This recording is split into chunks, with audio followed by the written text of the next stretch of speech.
कार्तिक मास में गणेश चौथ के दिन सुनी जाने वाली गणेश भगवान की कहानी। गणेश जी की कथा के अनुसार एक गांव में एक बुढ़िया माई रहती थी जो बहुत गरीब और अंधी थी। उसका एक बेटा और एक बहू थी। बुढ़िया प्रतिदिन गणेश भगवान की पूजा आराधना किया करती थी। इसी भक्ति भाव से प्रसन्न होकर एक दिन गणेश जी प्रकट हुए और बोले, तू जो चाहे सो मांग ले। बुढ़िया माई बोली, मुझे तो कुछ मांगना नहीं आता। तब गणेश जी ने बोले, अपने बहू से पूछ ले, अपने बेटे से पूछ ले। तब पुत्री ने कहा, माँ तू धन मांग ले। बहू ने कहा, नाती मांग लो। पड़ोसन ने कहा, तुम तो अब अपनी आंखों की रोशनी मांग लो, जिससे तुम्हारी अंधेरी जिंदगी में आराम से कट जाए।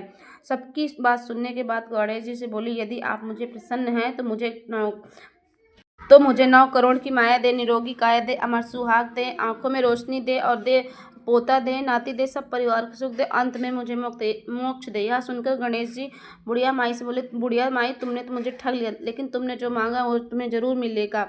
यह कर गणेश जी अंतर्ध्यान हो गए। बोलो गणेश महाराज की जय।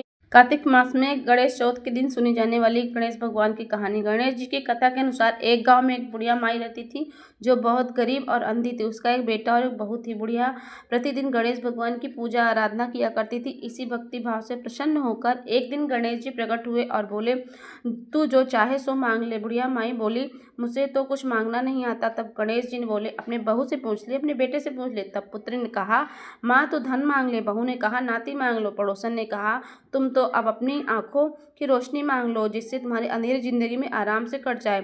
सबकी बात सुनने के बाद गणेश जी से बोली, यदि आप मुझे प्रसन्न हैं तो मुझे 9 करोड़ की माया दे, निरोगी काया दे, अमर सुहाग दे, आंखों में रोशनी दे और दे पोता दे, नाती दे, सब परिवार को सुख दे, अंत में मुझे मोक्ष दे। यह सुनकर गणेश जी बुढ़िया माई से बोले, बुढ़िया माई तुमने तो मुझे ठग लिया, लेकिन तुमने जो मांगा वो तुम्हें जरूर मिलेगा। यह कर गणेश जी अंतर्ध्यान हो गए। बोलो गणेश महाराज की जय।